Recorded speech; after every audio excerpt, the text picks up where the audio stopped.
बारह महीना बेटी के कुखिया पलली रामा जन्मे बेड़िया संकटवा सहली रामा जन्मे बेड़िया संकटवा सहली रामा काथी के करजवा प्रभु जी राऊ रे रहे रामा कैसे धिया संकल्प कैला रामा कैसे धिया संकल्प कैला रामा धीरे बोला धीरे धानी हो गंभीरे बोला रामा सुनी लिहालन सजना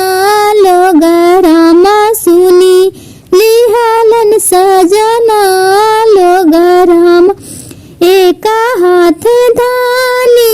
धिया संकल्प